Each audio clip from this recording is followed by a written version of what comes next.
All right. It is December 2nd. This is GameEnthus podcast episode 441. I had to look because I had to look. 441. I'm one of the hosts here. My name is Aaron. Tiny is here. Hey, I am here. How are you, Aaron? It has been a minute. It has been a minute. I'm doing okay. Mike, you're also here. I am. You look like Plock. Again. I am. He said again. All right. More important, we're always here. We have a guest this week. We have Raven McKenzie joining us. Hello, Raven. Hello. Glad you're here. So, for the folks who do not know you, could you give us a little bit of information about yourself and credit card number or social security number, all that stuff as well? I was about to say, whatever. need passwords too. Where to begin? So essentially, as it relates to board games, I've been, playing for a long time. I count my years as a child playing American games, Monopoly Life, all that stuff. But I got into strategy games, European strategy games, in undergrad. Started with Catan, like a lot of people I know, and then moved into other games. Definitely into more medium/lighter games. Although one day I will play a game that takes more than 8 hours to play. I just don't know when that day is. Twilight. And yes, one day. Maybe next year. I don't know. I don't know how people That's do it. the thing. Honestly, after 4 hours, I'll definitely need a break. So that's one thing. But 8 hours. But I could do like a legacy game. I've been wanting to play Pandemic Legacy for a long time, but just that whole group aspect and meeting up again and again and again is a little difficult. Because I move around a lot. I'm from New Jersey originally, but I've lived in Alabama, Michigan, California, Japan, a handful of other places. But right now I am in Nevada. And so that's... academia is one of the reasons why you moved around? Yes. Okay. Yeah, I worked out essentially my full-time job. One of my full-time jobs might as well be is I help students to study abroad, which is a little difficult now with COVID and will be for the next for the foreseeable future. But it's really nice helping students to get scholarships, and whether it's to Africa, Europe, Asia, wherever their heart desires is what I do my best to do. And so I just started actually a new job out here in Nevada. It's been 2 months almost to the day. And so a lot of new things happening, but also not happening because it's still COVID. So yeah, it's a little bit about me and what and I too. I've been doing that for the past year. I'd say. I got a couple that I'm working on by myself and also co-designs. And it's just been great getting into the game design community. And I'm excited to meet some of the people I've been talking to for almost a year online in person next weekend at PAX Unplugged. All 1,000 of them are going to line up the conversation one after one after one. Oh my gosh. So many people, Raven. So many people. So many people. And So many. on, it's like, do I know you? I mean, let's be real. We've been were you at the other Unplugged? I've only been to one before. No, I haven't been. This is my first board game convention, actually. Okay. Not that this will shock you, but we will stand out. So people will probably know who we are before we know who they are. That makes so sense. many of us. That tracks. Yes. Yeah. But a good time was still had before, and I was saying before we started recording, it's exciting to meet people, but it's also kind of a lot at the same time. A lot of people at once. So, well, not literally at once, but it's in the vicinity, in the area. I hope I'm as funny as I think I am, online, and I might not be. And Tiny making that face. Cue the canned laughter for effect. We need that. We need to sound. There should be a button Don't actually somewhere. do it. Just explain it. That's all. Explain the canned laughter. Oh my gosh. That would go over really well. So, wow.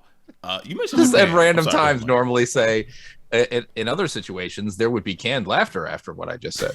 It Go keeps ahead. things going. Raven, you mentioned Japan. So You were doing the same kind of thing you're doing now, but you were just in Japan, or what was Japan like? I guess.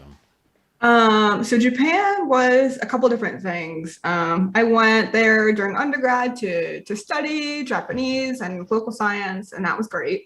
And then I went there after graduate. I taught English over there for a couple of years, elementary school and junior high school, and that let me know that I liked being around students, but that I didn't have the energy to be an elementary school teacher. It was a very full day. And I wanted to do something to help with older students have intercultural experiences with other students. And so I started working with international students first when I came back to the US, helping them kind of acclimate to life and classes and health insurance and all that fun stuff. Health insurance is fun. Yeah, especially American health insurance is its own special. Yeah. Oh my gosh. Honestly, it really, the insurance that I have students enrolling when they go abroad is just so much better than what they have when they come home. It's like, don't you wish you could just have this all the time for $40 a month? Isn't it amazing? I'm sorry, what? I know, $40 a month. $40 a month. Wow. It's amazing.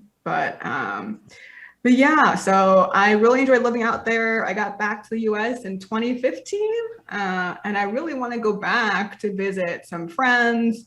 But you know, my window looked like it was opening before with Omicron, and now it's quickly, because they've been closed for a while. Is that the official pronunciation?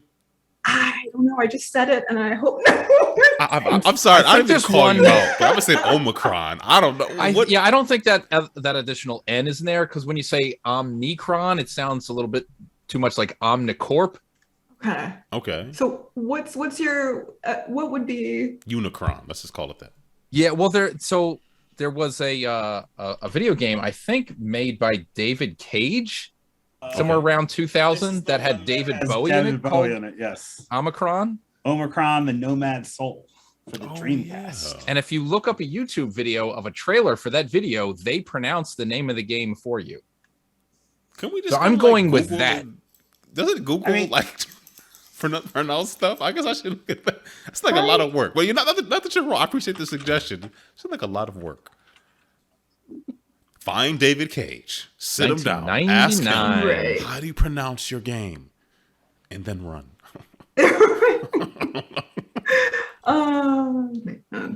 Quantic Dream. So there you go. Published by Eidos Interactive. What year did it come out? 1999 for Windows and Dreamcast in 2000. What's it called again? Omicron what? The Nomad Soul. I tried playing it a couple years ago. It's not. No, do not even bother. No. Not in today's world. I left that game on a train in the UK. And just you left miss a it. bag there. Was this a story about how you were trying to get to the airport and you were just like, I don't care. Take it all. That bag got left on that train and I'm okay with it. You just had to go. I needed to get out of that country. So. Oh my gosh. You were tired of it, huh? Just a little bit. I was done being there. Also, I had to be at PAX the next day. So, I was flying home. You didn't have to be at PAX. You wanted to be at PAX. Yeah, I was scheduled to be at PAX. And we wanted to see you. So that's to get on a train to come see you people up in Boston. Got it. So. Got it. And just because I'm curious, checking now, it appears the Omicron variant has not increased the value of the game. Weird. Of the same name. No? People aren't going, hey, I do want that game. Corona beer isn't more popular either, but right. Well, yeah. Oh, it might be for different reasons, but definitely not because of. I don't know. Yeah. I guess this is a weird side tangent. I'm surprised by the number of people that I knew that did Greek life that have no idea how to pronounce this. I'm like, but it's literally part of the Greek alphabet. Like, you did all this dumb stuff. Didn't you have to learn that? I thought that was required. I guess it's just their 3 letters or 2 letters, and they ignore the rest of the alphabet. My mom's been in AK for 40 years. I never heard her say the word Omicron before. So I don't know. Never came up. So Anyway, sorry to get on that tangent, but No. tell us a little about your game. Yeah, so one of the first ones I started working on is called Macaron Mania. And it is a 2-player game where you're working, I'll say, alongside one another to create a display of, essentially, there are some Macaron tiles and you're building them into a display box. There's a certain way you can lay down the bottom ones, a certain way you can fill them, and a certain way you can tap them regularly. You can tap a lot at one time, or take your time on it and tap maybe a couple of the same color and get some bonus points going there. And you have some personal goal cards or flavor profiles you want to see in the box. So the players play until the box is usually it's about 95% full by the time the tiles run out. And then you do scoring. Whoever has the most points based off of the flavor profiles on the cards wins. And so usually it's, you can constantly change out your cards if you want to try to get better ones. And so you may or may not know what your fellow chef is trying to put on the board or keep on the board. And it usually plays pretty quickly in about, I would say, 25 minutes to 30 minutes tops. I've only been able to play it so far in TTS, and so the timing, because of the controls and whatnot, I have yet to get a real lock on the physical timing. I think it'll be much faster in person. That sounds right. Huh, that sounds interesting. I like the way macarons look. How they taste. They look so pretty. Look at the colors. They really. I definitely want that for them visually. And whenever I was thinking about, before this whole shipping stuff, I don't even want to use a publishing word, but making some myself and selling it, which I guess is similar to that. And it would come with like a macaron in a little box if I was able to do it in the expo hall floor or something like that. But maybe at a game convention in a year or two, well, maybe 2 years, when things calm down a little bit. I don't know, fingers crossed. But because that's for my first game, I'm not sure if self-publishing is the route I want to go, just because there's so many moving pieces. But if I turn it into cards, then I think it would be more manageable. And I could make it maybe closer instead of making it out it'll be more expensive. But yeah, things and stuff, trying to figure it out. It's still deliberating, but I'll make that decision once conditions are more favorable for that kind of stuff for an individual, I'll say. Yeah. I look forward to trying it. It does sound like it. You almost made it sound like it was semi-co-op, but it's not. It's strictly competitive the whole time. It really is, because and at first I wanted it to be a cooperative game, and there was like, you have your own individual board to fill, and then there's like a team board, and there's the head chefs gives everyone like, you have to do this, and the third. But what I found was people were putting what they needed in their individual board and putting all the garbage in the team board, and I was like, okay, let me rework this a little bit. This is competitive. This is right. They're going for the throat. Okay. Pretty much. So I leaned into that competitiveness and just gave people their own goals, and then said, now you have to compete over space, fight to the death, essentially, but with macarons. And so it's been pretty fun so far. There's so that one I should be bringing to PAX next weekend, and there's a chance I might bring. A while ago, I was working on a roll and write, managing your own hostel. I know. A hostel in New Orleans, and it was like building it, so furnishing it, and then hiring your staff, and then welcoming guests and showing them around town. And the cards would have, artwork of scenic places in New Orleans. It's a flip and roll and write. Yes.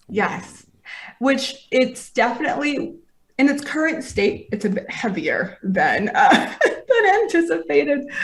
You did not get the beignets, you lose. Exactly. Dang. You've been eaten by a crocodile in the swamp. Try again. Sounds a little too real.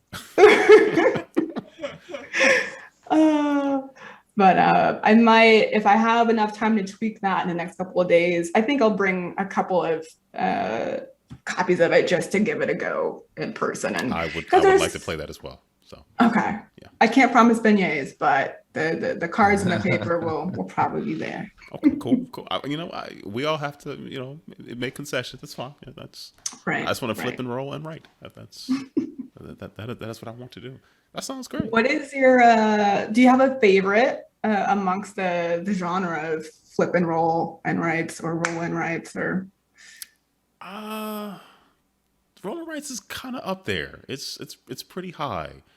I mean, I also like I like tile placement games. But roll and writes it's kind of in the top spot. It is something I really enjoy. So, a lot of fun. I just saw that they announced. I never played My City from Cosmos. Oh, Polyomino game. If I mispronounce that word, I always do. But there's a roll and write version coming out. So I was like, oh, let's go. Oh, okay. So, that sounds interesting. Right. Lost Cities worked well, so why not this? That's honestly, there's so many different iterations of Lost Cities. I kind of want to buy them all and play them all one after the other. I'm glad you said that, but okay, this is my perspective. Okay. Lost Cities, the tension of Lost Cities is like here. Lost Cities rivals, because one of the complaints of Lost Cities was, hey, it's only 2-player. But it makes sense to be a 2-player game. Right. So then Ryan Knizia made the Lost Cities Rivals. It's similar, but it's not. It doesn't have the tension. It just I didn't like it as much. And then a buddy of mine has Lost Cities, the board game. But the roll and write, the roll and write does not create the same tension as the original game. But it's quick. I made my own solo variant that I love. I'm good. I'm good. All right, I'll try those two out. I'll do those two first and I'll try those. I have a problem with buying games sometimes before I try them, and I've made a new rule to not do that ever again. Because I will give you my copy of Rival if you want it. I'm looking at it right now. Oh my gosh. You remind me, I will pack it and bring it to you because I'm not playing it again. I'm good.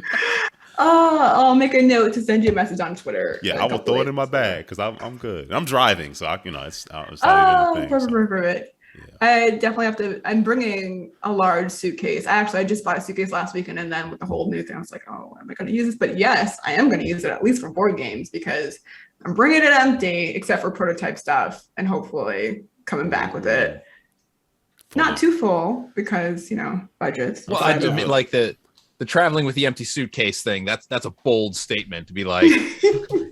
They put it through the X-ray machine. They're like, this is empty. This is suspicious. What's going on here?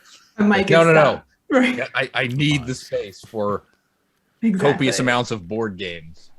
So much cardboard. And so much cardboard. Yeah. It's full of beignets and dice. And right? It's like, this is normal. Whose isn't? Okay. Oh, man. I see on the outline here you have Black Friday. So did you clean up Black Friday or? So yes and no. In the board game world, thankfully, I showed some restraint. So I did buy. Right, it's just what did I get? I got Chocolate Factory, Alley Cat. I had a nice sale, and so I got that. I got and Pier 18 was also on sale. I never played it, so again, that's the one. That's Alley Cat. Yeah. Okay. Yeah, I wanted to check that out. I didn't get a chance to grab it though. It's a small box, so I figure it was like $7, the equivalent of $7 I feel like, and so I figure that's if I don't like it, I can deal with that versus if I buy a $50 game and I'm not a fan, I'll feel a little more upset with myself. Spend more on a sandwich that's disappointing. I want to hear more about the sandwich. A sandwich that costs more than $5? Can such a thing exist? Right. What kind of? Have you spent less than $5 on a sandwich in the last 2 years? No, I have not. I spent way too much on an oil change today. Like, how much? Oh. Is there gold in the oil? Like what? Right. Yeah, the thing that gets me with that is it's like if you're like, as I've learned now, is my new car is synthetic only engine. Okay, all right, I'll accept it. Yeah, the price Why is the upcharge to go from regular oil to synthetic more than the cost of the oil itself from the store? Because they claim that they stopped manufacturing the less expensive synthetic, so they have to charge you so much for the new So one. here's what I'm going to do. I'm going to go to Costco. I'm going to buy their synthetic oil. That's the perfect formulation for my engine. I'm going to hand it to them and say, don't upcharge me anything. Here you go. And they will laugh at you. Yeah. The They oil pass you the filter credit is card identical. machine. There isn't like a synthetic oil filter. You know, it's just the oil. Yeah, The disposal fee is identical. it's Like, nonsense. It really is. It's like people weren't driving, so we have to make up for the fact that people were getting fewer oil changes during 2020 and parts of 2021. I So guess. now we're Right. creating I'll a tell you that reason. the places I'm looking at, they're like booking minimum 2 weeks out. Like Oof. I'm used to like 1 to 2 days from when I Right. call. Yeah. Wow. So they're understaffed. It is That's, what it yep, is. Understaffed thing understaffed. everywhere. It's kind of amazing. Sorry, go ahead. No, I think the oil change and just car stuff in general. I was saddened when I got out here to realize how much gas is on the West Coast. I knew it would be Yeah.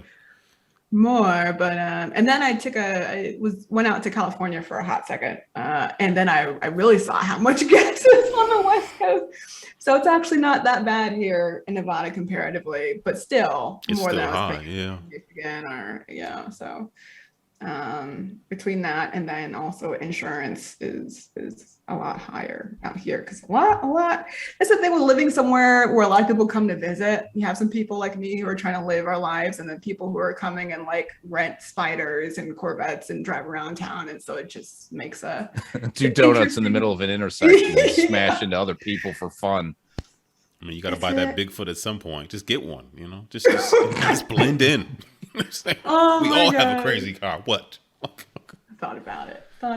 If only it wasn't crazy to even buy a car right now because Yeah. which that's what I wanted to say with the coin shortage. I don't get how we went through the first half of the pandemic without one, but now there's a giant one. I don't. Oh, I've been hearing about a coin I shortage thought it was since like all- day one Yeah. of at least around Really? here. Around me, Okay. yeah. There's been a Yeah, coin I mean, shortage. It also Maybe seemed figure like that out. there weren't hardly any scenarios where I tried to pay and they were just like, we just can't give you change. They were always just like putting up signs that say coin shortage, Right, and then we please. have coins anyway. I'm always bartering and trading, so I don't really use cash or credit. So I'm like, Oh, how nice. I have. You I just have walk in with a goat on a leash and say, what can I get how you many for Tic this? Tacs Rolling is right this when sub? you take this. Yeah, Oh my I invented this roll and write last night. What do you give me for What do you it? get me for? What's the win condition? There isn't one. Okay, sold. Oh, Oh, buying stuff is yeah. it is crazy, Yeah. crazy. So, anything else you want to mention to us during this anecdotal phase of the show before we jump into some other stuff? If anything comes to mind, just Okay. we're all friends here talking. Just jump right I'll in. add them later, but I think for right now, that's a lot of the anecdotal stuff. But yeah. Cool. Mike, how have you been, good sir? I've been up and down here and there. As you know, Tiny and I and some other folks came to your house recently. Yes, it's good to see you. Invited. I mean, it wasn't even a surprise or Yeah. anything. I would hope Like, you would know about Open It the was, door, uh, actually, this time. It was tremendous, and thank you very much for having us. Lovely home. It's Thank you. the thing of envy. You know what I mean? It's Oh, and you own a Yeah, pool, so I don't know. hey, And you have a pool. I'm at your just saying, house. your house is amazing. That's Thank you, that's sir. Thank that's you. I the gist appreciate of it all. But yeah, it was great to get together and have a reason to, which I guess at least for us, because I'm not going to be doing the unplug thing, is the extra life get together. But having excuses to get together in groups small enough to be comfortable is a welcome thing. And And to that point, I got my third shot, the booster, as they call it. But I have a feeling soon it's going to just be, put a number on your card because there's no room for the number of shots that you're going to eventually get. The disappointing thing for me is that shot number 3 was at least as unpleasant as shot number 2, maybe a little more so. So I'm hoping that trend doesn't continue, but we'll see. I thought I signed up for the same brand that I had got before, but when I got there, my first 2 were Pfizer. And when I got to the CVS and was filling out the thing, she said to me, all we've got is Moderna. Are you cool with that? And I was like, I don't know. Purpose. I got a Moderna boost on purpose. I don't know if that was a smart thing to do or not, but I did. Well, I don't know. I've heard some good and some bad, and not really bad. I've heard some, hey, there's reason maybe you'd want to do that. And I've also heard of, you might as well just stick with what has been good to you. So I don't know. All I know is for in the end, this one, the reaction was a little bit quicker, but in the end, it was an entire day lost. Because I just, I played some video games for a few hours and then eventually took a nap that was 13 hours long. Wow. And then I started my next day a little bit earlier than normal, which was okay too. But mentally I lost the day too. Like I'm staring at my cat screaming at me and I'm like, why are you hungry? I just fed you right before my nap. Oh, like what happened here? 13-hour nap. Like I don't. It's only wait a been minute. an hour. What day is this? Like, even today, I was still forgetting it was Thursday. I'm like, I don't. What's going on tomorrow? And then Friday. It's like tomorrow is Friday. Oh, so yeah. A quick I question knew that. For you, though. I had no reaction to any of the shots. So what does that like? I've read like I don't know. It's inconclusive. It's people are different. People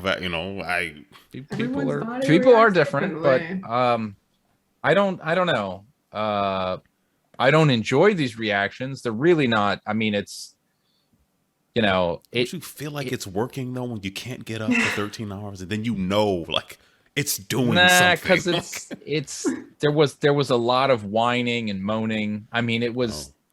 I mean, it's really like complete body aches mixed with dizziness. Oh, no. That kind of, it's like just walking around the house makes me feel like I wish I wasn't awake, Yeah, I think I'm good. Although my left shoulder has not been the same, but it's also 42 years old. So wait, since how long? Since the needle? What, 2 weeks ago? That's a pretty long time. No, it's not sore where I got shot. It's just I'm getting older and my shoulder. That's a different thing, But I got the booster and the flu shot back to back in the same arm. Which can you do that? Yeah, absolutely, because they did it and they said it was fine. I was at my doctor's office. He said, just wait a couple of days on the booster. I said, okay. Oh, you mean on the same day? Yeah, he was like just wait a day or two. That's all right. I mean, maybe that's clearly it could have effect, but I get a flu shot every year. Flu and the I get a flu shot every. I've done it for 10 years now or whatever. I have never had a reaction to a flu shot other than the sore shoulder for 2-3 days the entire time. So I whether that may have been an accelerant or something, maybe, but I don't think my reaction had anything to do with the flu shot specifically. Just because of that reason. No. But I'm glad I got both of them in the same arm because I'd much rather have a very sore left arm than both of my arms being worthless for like 2 days.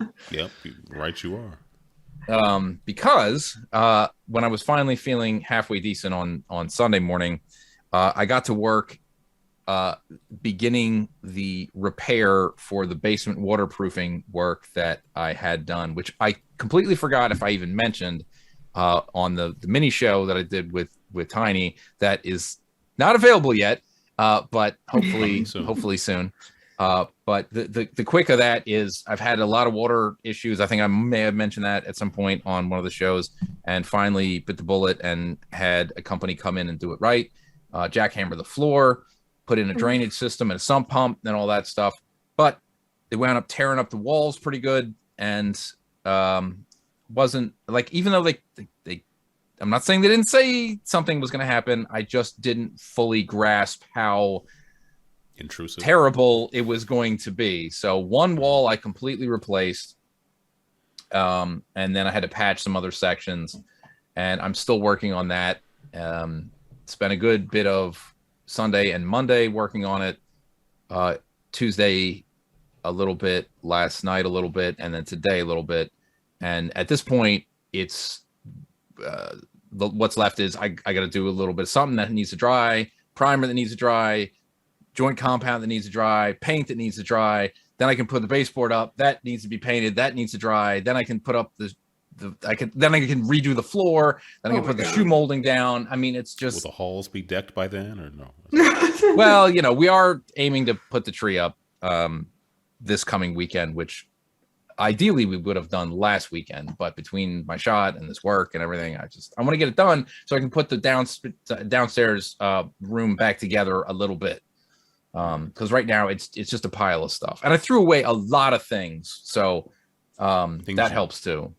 Things you like just junk want. stuff that came with the house, like cabinets from 1990 that were made out of MDF that got wet at some point and were barely standing.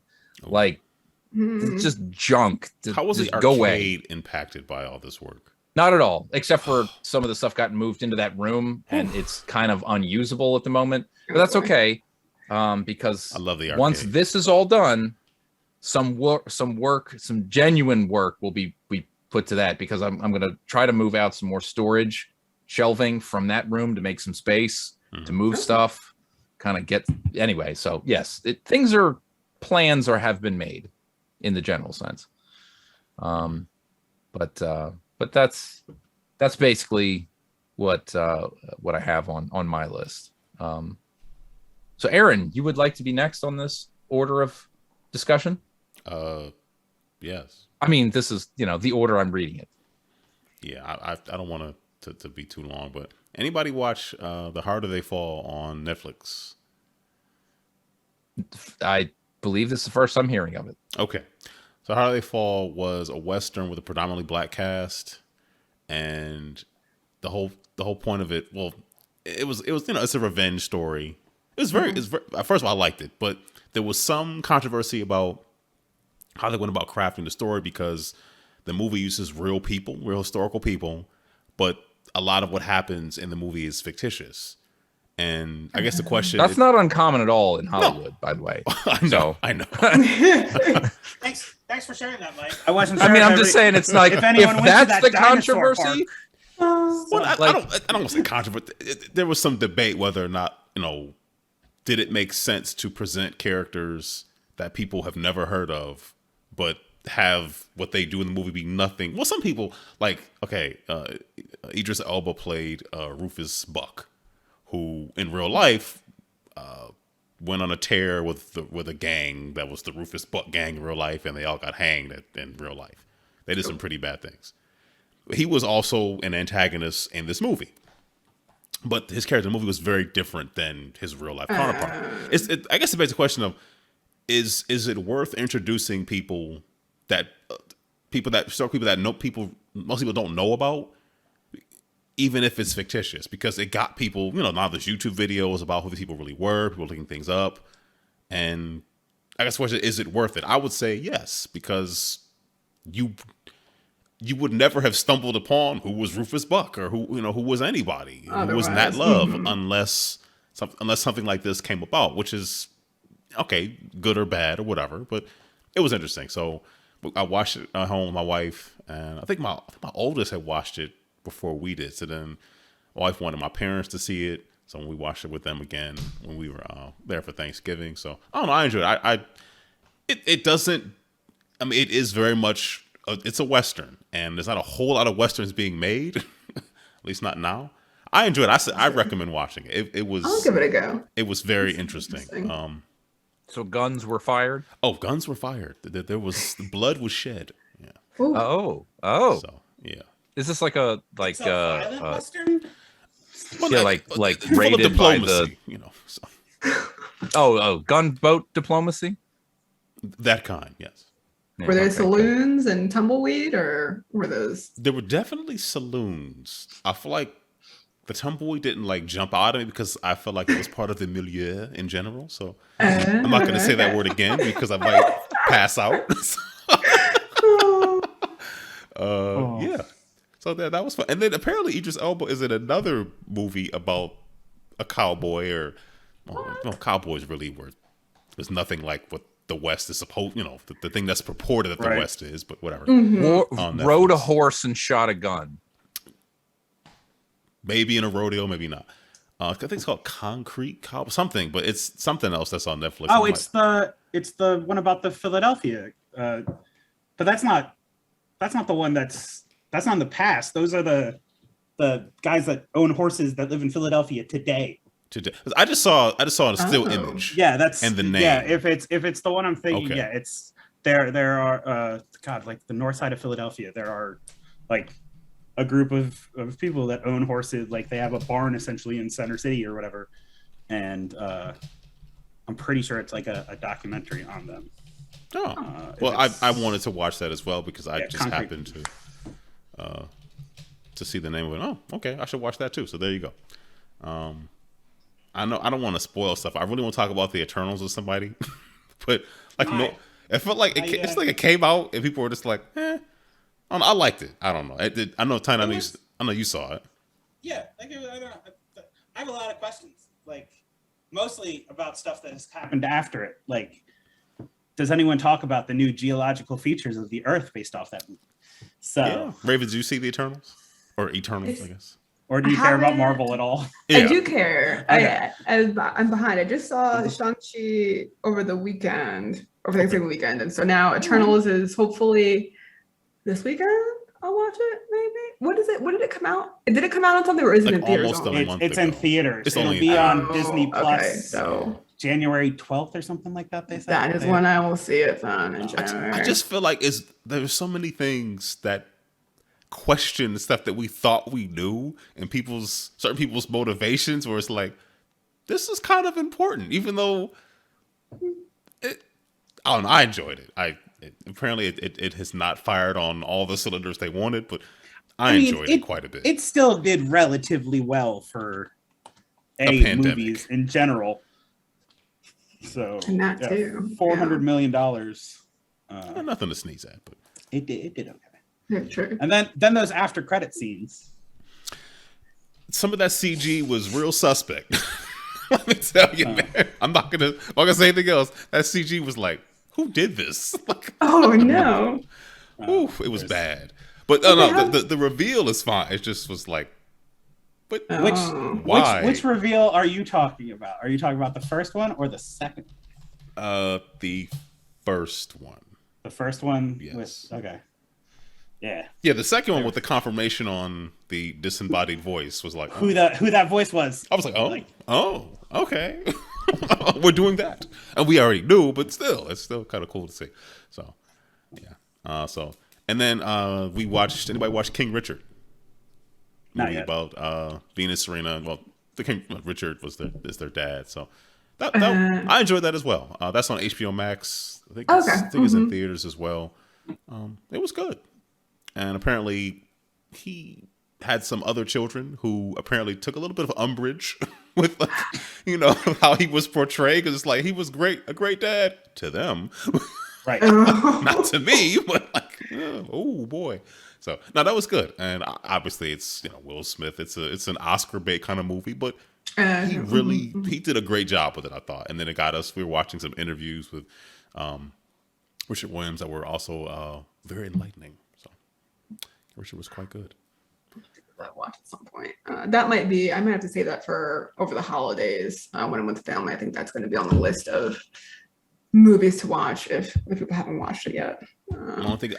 Correct me if I'm wrong. I think when stuff goes on HBO Max, You can watch it for like a month, and then after that, 30 days, yeah, it leaves, and then it comes back. then they like, charge you or whatever. Or something. I don't know how it works. So we'll see where it falls on the 24th or whenever, and then It's definitely worth watching though. Okay. I really enjoyed it. And then I mentioned this before we started recording about how I broke my phone. Don't break your phone, people. If your phone is like dying on you, the battery, go and get the new phone and transfer it the way it's supposed to be. I was at the post office picking up a package, a board game, of course. It slipped out of my hand. I've shot my phone 1 billion times. Right. Screen never cracked. This time, not only did it crack, but the screen cracked and the digitizer broke, so I could not use the touchscreen. Oh no! And why did you spike your phone? Like, why were you like? Were you doing a touchdown dance? Like, I'm just trying to figure this out. It's right here. It's it's just sad. It's the digitizer just. Yeah. So when you find out how many of your accounts are dependent on each other or dependent upon an authenticator app that you can no longer access, it gets real tricky. Mm-hmm. Like, the reason I got XSplit run is because I contacted their support like an hour ago. It was like, hey, can you turn off a 2-factor? They were like, who are you? You're on it. This is Android to Android, right? Yes. Your voice is kind of low again. I don't know what. This is Android to Android, right? It is. Okay. Wait, there has to be a way for you to, like, if the screen and digitizer aren't working, you still should be able to back it up and then do a restore from backup onto your new phone. But how do you like tell the phone to give permission computer, to the PC? The computer should do that. No, it does. I'll give you an example. I just went to Target and bought a $50, prepaid phone, and I used that while I was at my parents' house Thanksgiving. Put most of my stuff back on it, and then when I picked up I could not find the Google Pixel 6 that had 256 gigs of memory, which pissed me off. I also couldn't find the Pro, so I got the regular one. It's fine. It's cool. I mean, first world problems. It's a great phone. When I transferred everything over from that prepaid phone to this one, it was Type-C to Type-C. Clicked a couple of buttons, good to go. But I had to use the touchscreen to do it.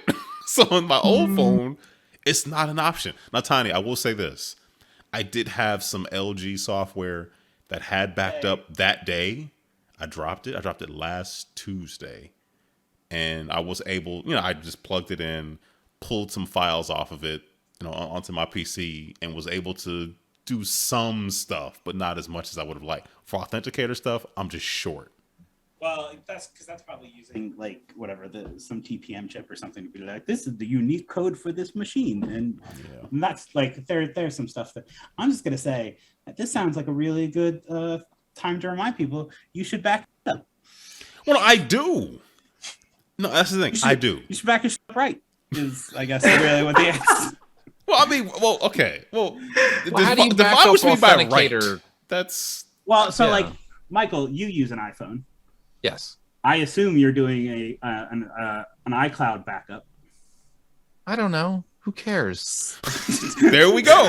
The only thing that I really care about losing, because I don't store, like, yes, the photos go. I download my photos. Most of them are for work. I pull them off my phone at least every other day, basically. But everything else on my phone is just like, oh my God, I will have to log into my Wendy's app again if I download the, like, I don't care. The 444. Except for the authenticator stuff, which doesn't back up anyway. It doesn't. So it almost makes me go, if you just live your life wild and crazy and free, and who cares who steals my Discord login. 2-factor is fine if it's like texting me, because I can take my SIM card out, throw it on the phone, get text. But relying on those apps, no, I can't. I'm not setting that up again because well, Tony, are you saying that I should back up the QR codes? Like, this is the actual image of the QR codes that I use. You should keep all those in a safe. You should, like, all the every time you set up one of those apps, it's like, here's 10 one-time passwords. No, those I have. You sound like old man Biff talking to his younger self saying, you have a safe? No, get a safe. Well, it's the same idea with passwords. It's the same idea with passwords. Like, I love a password vault, especially one that lives in the cloud. so that if I were to lose any of these devices, I still have access to my passwords. I'm good And on if anybody passwords. gets access It's to not that passwords. password, It's If someone gets access stuff. to it, then You're probably that dead happens. anyway. That's it's, Like if someone breaks saying. LastPass or whatever, I'm not the only one being impacted by it. So it'll be a real fun time. I'll get another 5 years of identity protection or be whatever. like, I'm not worried about my house burning down because everybody else's house will be on fire too. Right. So we'll all be in this together. Yay! And that no. makes it okay. yeah. So- that makes it Mad Max. That's what it makes it.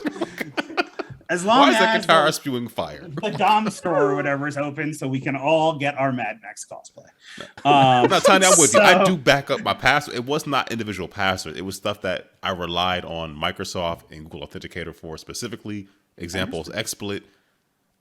I'm not going to set that up again. If they can just text me a code, fine. But the apps, it's Right. It's But frustrating. If we're gonna go down the paranoid security route, someone could do a middle attack to you, and then they'd be able to get everything because SMS is not a secure way of communicating information. I say it uses RMS, so I don't know. That doesn't make any difference.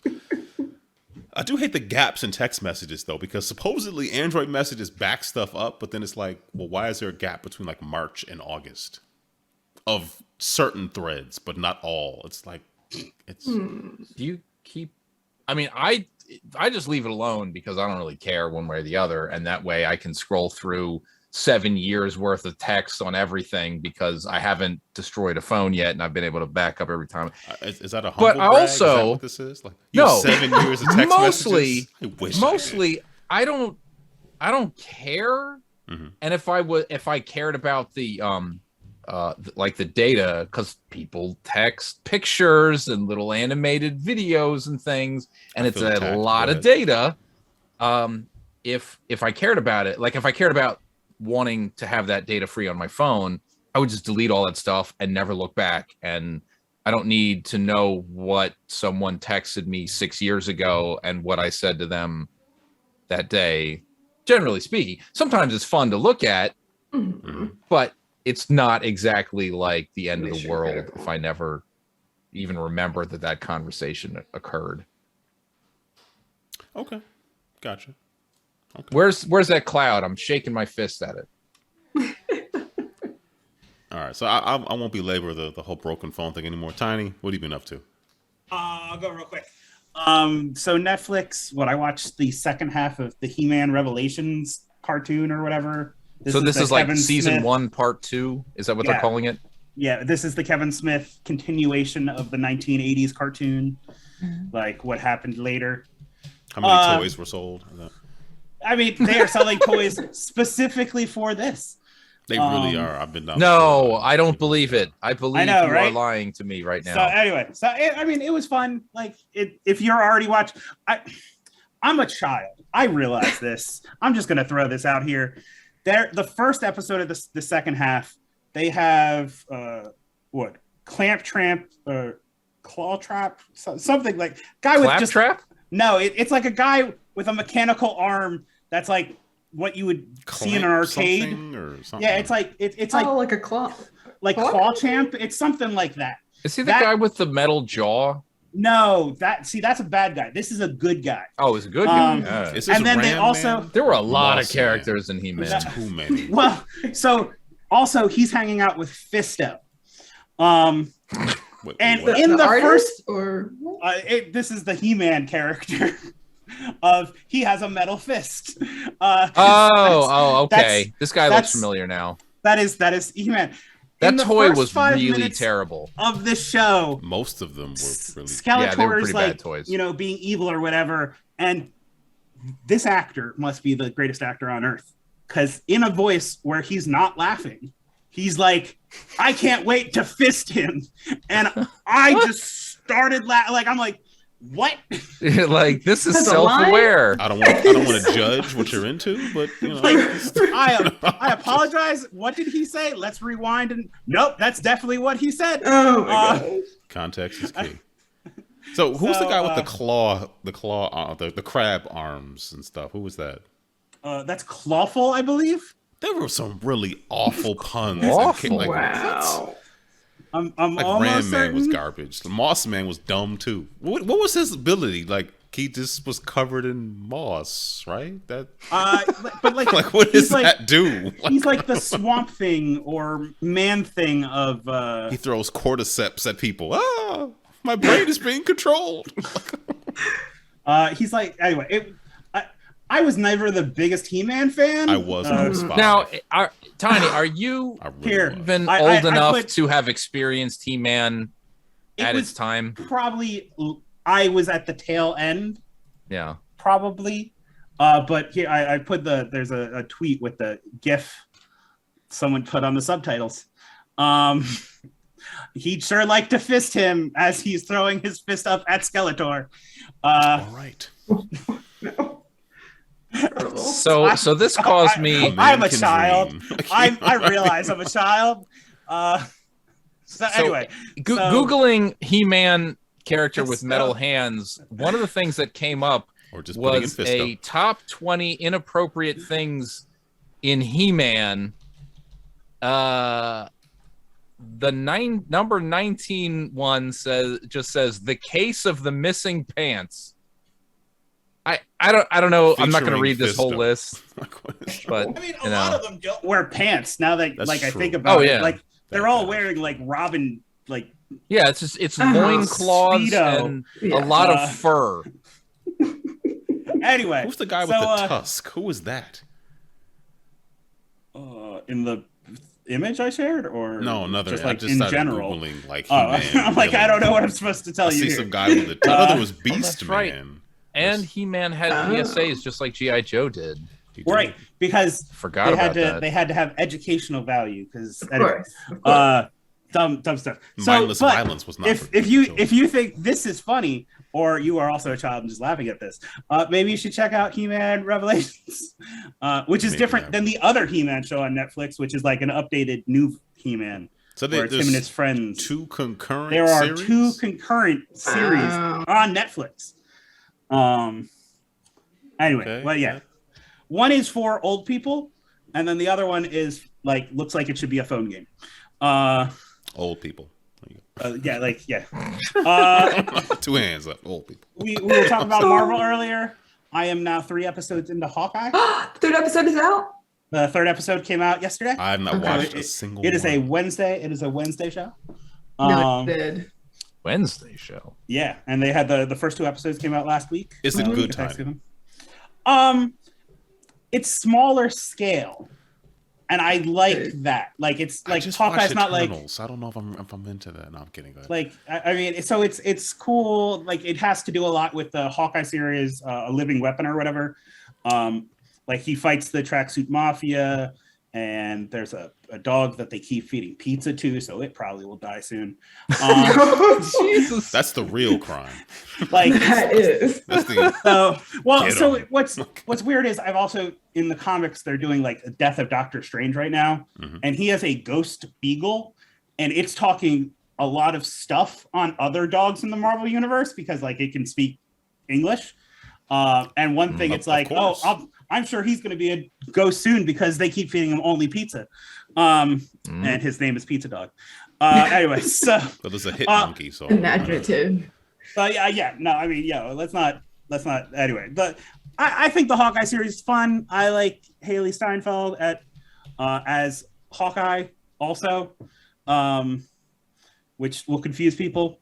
There's 2 Black Widows, so I mean, Well, whatever. Yeah, Well, I guess Are there? not but most people really. don't know. Like, there's actually 4 Black Widows in like main Marvel continuity, if I remember correctly. Oh wow. So no one cares about most of them. Oh. So All right. like, How do it's you really like- feel? oh, here's the blonde. You don't one. matter. You don't and, matter, okay? Like, it's Natasha Romanoff and then the other miscellaneous. It's kind of like there are a lot of Spider Women in At least the three. Marvel universe that That like is true. and like you're like, oh cool, everyone cares about Jessica, and the rest of them are like they show up in a background panel sometimes. So anyway, it's been fun. I wish, for example, someone would like give a context for where this is taking place. It's after Infinity War or whatever, and Endgame. But like no one said anything that like gives me a clue that maybe it's after Eternals, or Shang-Chi, or where that falls into. Right. Well, maybe it'll become obvious as it concludes or something. Maybe it's only 6 episodes, so like maybe we're halfway through now. Fly by and you'll be even more confused. What? So, and then the last things at the get together, I was lucky enough to our friend Ben had an extra PS5, so I now am the owner of a PS5. What kind of friends do you have that is having extra PS5? An extra PS5. I'm confused. I just opened up my wallet and the PS5 fell on the floor. It was at your house. See what it is double. This? What kind of friends 8 do PS5s. I have? what kind of riffraff are you traveling with? So I have a PS5. I've turned it on. That's about all I've done. All it does. Oh yeah, you put your account on it. Yeah, I installed Final Fantasy, and then it's like you have no space left. Well, like it's just weird. I'm like, cool. So what? How do I upgrade to the PS5 version of the Final Fantasy 7 remake? And essentially, you just buy the one that has the PS5 logo on the right. Like the you just buy it, right? Like that's all. Like I'm like, there's no incremental. The free version, just forget all about that. Just pay money. Just pay money. All the problems go away. Just throw money at it. The finger thing means the taxes. So anyway, I would love to tell you I played games on it. I've installed stuff. I installed Deathloop yesterday. So I think I turned my PS5 on for the second time this year a couple of weeks ago to make sure it still worked. And I think it did, but I'm not even sure. And then I turned it back off, and that's when I discovered that the PS4 that was still plugged in and vamping power all this time didn't want to turn on, right? And I was like, I just unplugged my PS4 Pro. I'm like, what? I'm not gonna play this anytime soon. And then I took it over to another television and plugged it in, and it worked fine. Okay, so good. I don't know why it didn't want to talk to my main television anymore. But then I was like, I don't need to leave this plugged in, draining pennies from my electricity account every month. Gotcha. This goes up on a shelf for when I want to play VR again. Never. So, I need to play VR this year. Well, I guess I need to get that cable or whatever to hook VR up to PS5. Just keep your PS4 and don't let it infect your PS5. Like I got the cable from Sony. And I ordered mine. And just went, I'm too tired to play. I ordered my free cable, and Sony was just like, "Sweet, we'll send it to you soon." That was over a year ago. They sent it to me within like a week.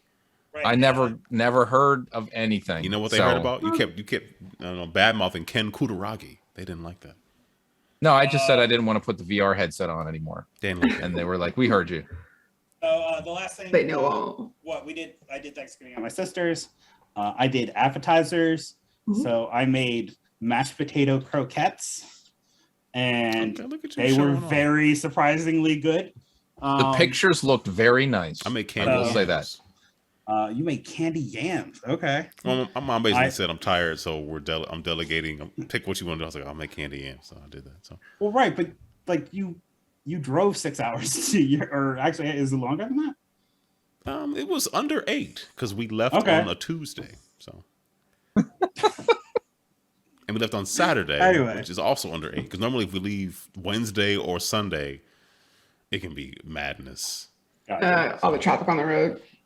Yeah. Just the parking lot, So anyway, so they were good. That worked out well. Yeah, I suppose as everyone has told me, they were good. I mean, you didn't try one yourself? I mean, I thought they were fine. They could be poison. I don't know. Oh, okay. Like I thought they were fine. Your opinion is irrelevant when it comes to presenting deep fried potato and cheese. Sounds good. Sounds awesome. Mess this up. Yeah. So Tiny. The part for me is I don't have any way of deep frying anything. So I did this in a pan. There's always you have a pot and oil. Oh, yeah, right?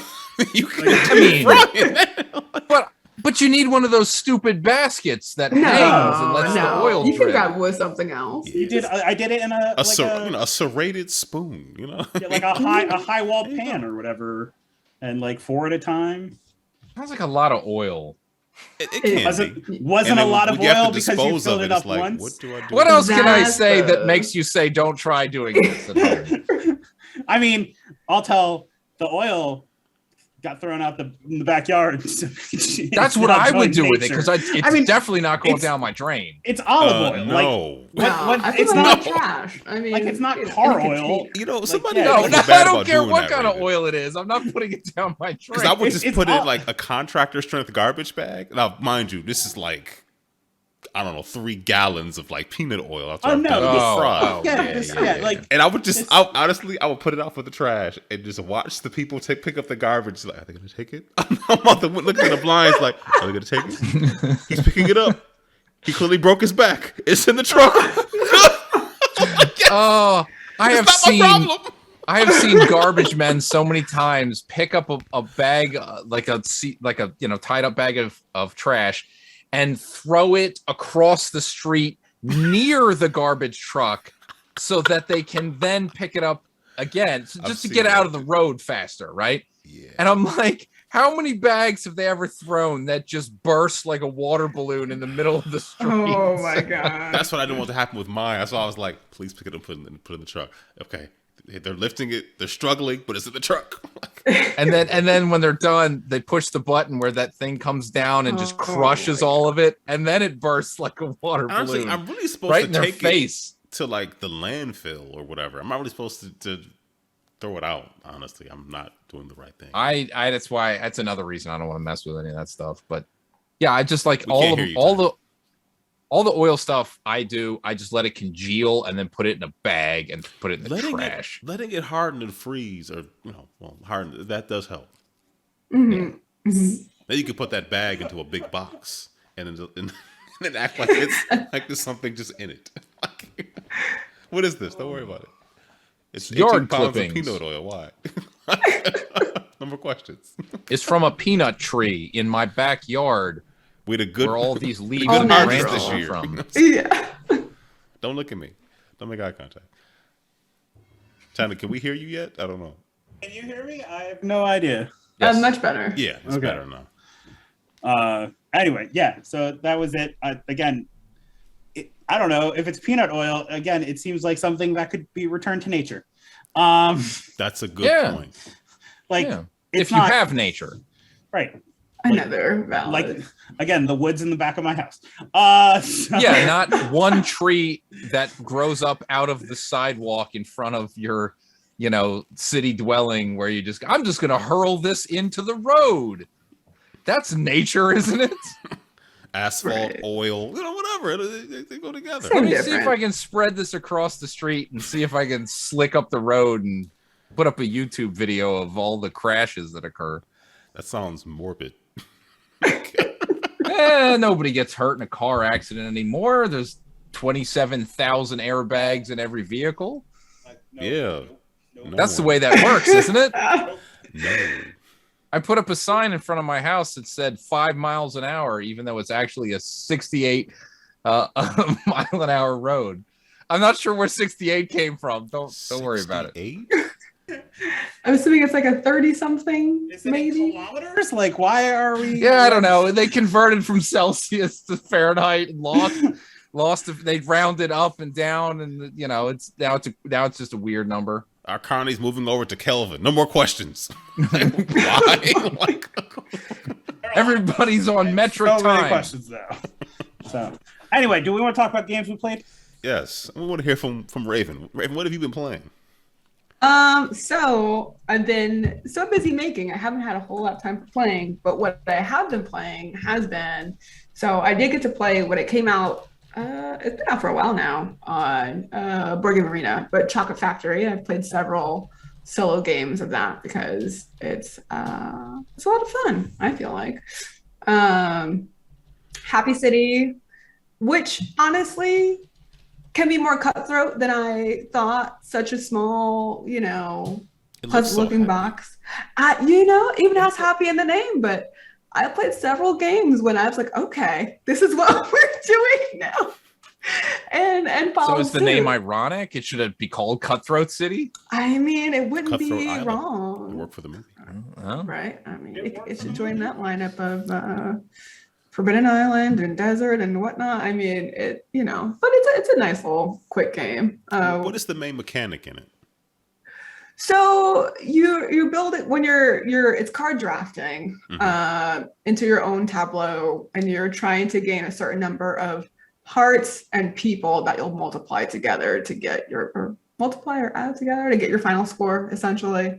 And so after you draft cards, you have the option of discarding cards, and you can pick which cards you pull out of. There's 3 different decks, and they cost 3 different amounts, and so you can strategically put out cards that you know the other person won't be able to take, and then leave those out and have them, be stuck with maybe one option their turn because the rest that's out there is too expensive for them. Or you can put out things that everybody needs and take one thing you do need and leave the rest out there. So how do you win doing that? You can. It's possible. I'm just asking. Oh man, there might be more chances of, the other person winning too, because they benefit from what's out there potentially. But built a friendship, not a city, but a friendship. Right. But you lost the game. Okay.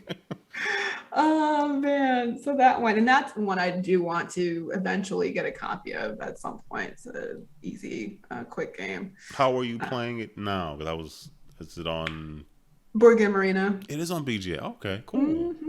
Which they have a good amount of the cards are in French, and so I want to buy the version en français because it's in French there, and a lot of those shops are really cute. But they have an English version too, right? I know. Okay. Oh yeah. I want to check it out. So I mean, just like you taught me how to play Jaipur, so I no good deed goes unpunished. So I'm just saying. Right, so I feel I'm getting a sense of how you would play Happy City if we were to play it together. I'm assuming it's not not the happy version of Happy City. Oh, Pissed off city. Sounds like giving away strategy by discussing things. It's daunting. And you can afford to do nothing. Enjoy your turn. Exactly. Oh man, so much fun. So much fun. Yeah, outside it of appears that, you're helpless, sir. I hope you enjoy your helplessness. Exactly. In your unhappy city. Rename it Unhappy City. That's good. It's so bright and colorful. It really is. And the first couple of games, thankfully, games I played, it was like, it was all in good fun. And I think someone I played with a couple times. But then, like, game 5 rolled around. I had taken a break, came back to it, and a strong player was like, "Oh, let's play." And I'm like, "Yeah, sure, I'll play." And I should have known better. Happy City. Was not so happy anymore after that game. I took a little break. Have you played a game called Flip City before? No, but I feel like I've heard about it. Is that tell me about it. It's like a micro deck builder where you start off with like 3 cards that you want to have, 4 cards that are okay, and then like another 3 that you really want to get rid of.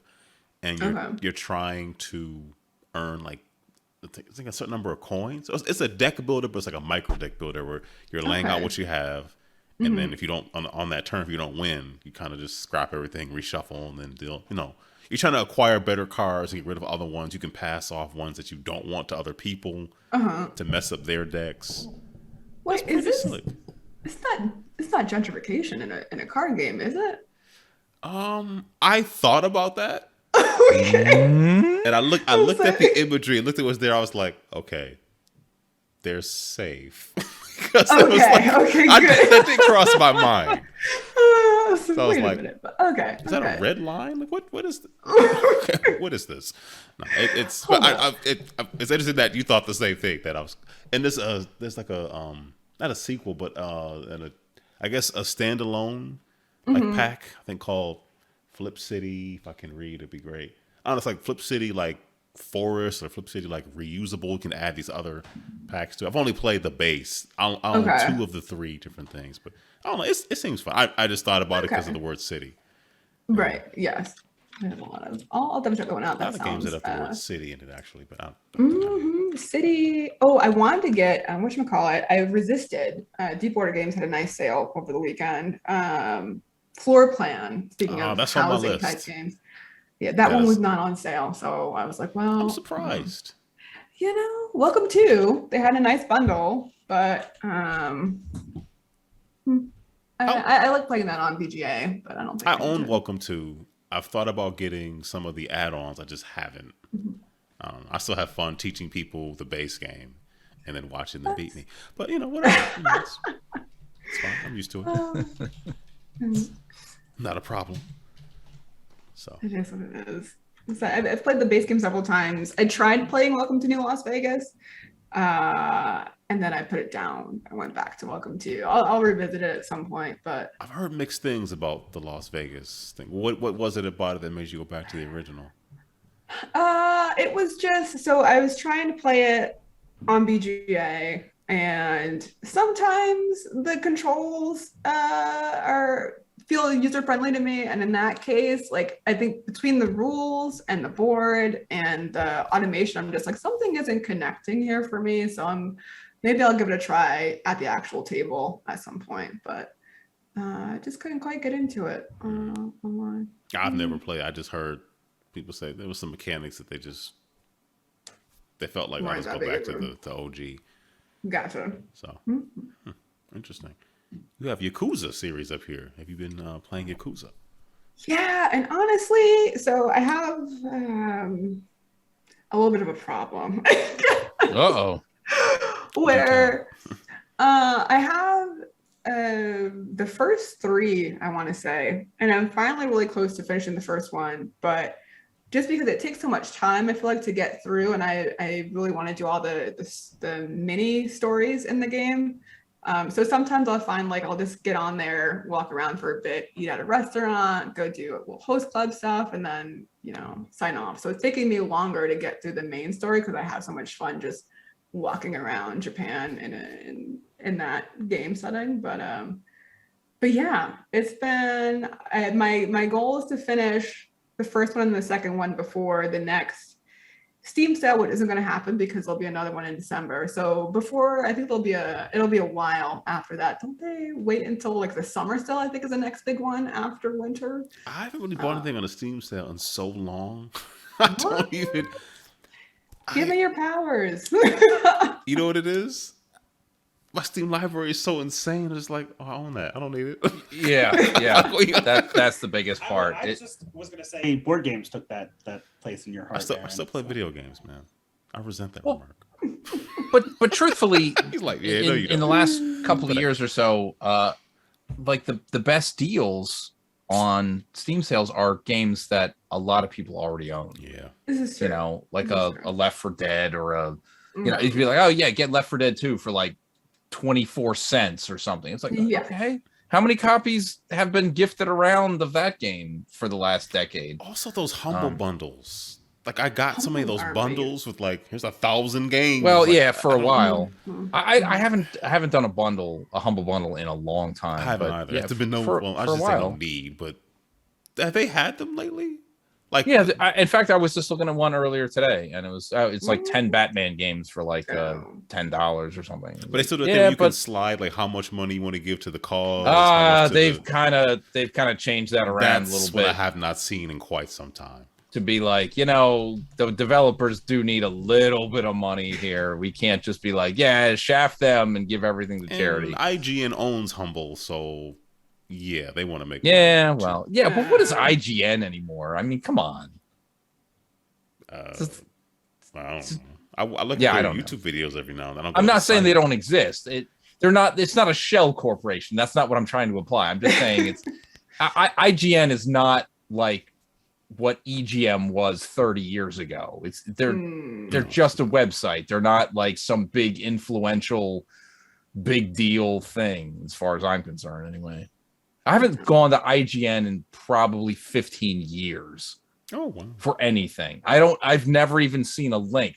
Even when people are like, yeah, news here, so and so broke the news. It's never IGN. It's always Kotaku or The Verge, or it's somebody else. IGN is just there to regurgitate information. What is the big deal about IGN?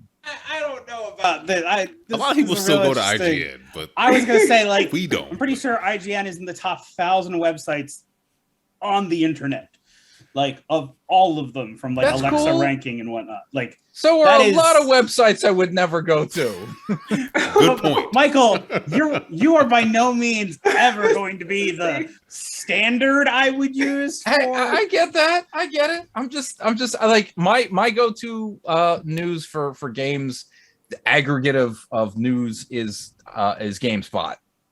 That doesn't mean they break a lot of these stories either. I mean, it's just the one that why I go to a find the website when least. you could just look at what Wario64 posts.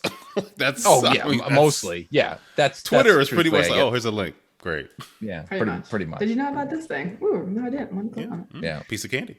So, In fact, I need to reevaluate because every day the GameSpot website is slower and slower, and Oh, my boy. iPad just can't handle it anymore. And it's like, do I buy a new iPad or do I just stop going to GameSpot? I don't know. It's one of the two. Choices. the world may never know. Right. Oh, Raven, you also have Dice Hospital. I do. Another Over game that you Thanksgiving. taught me how to play that I kind of forgot. Yeah.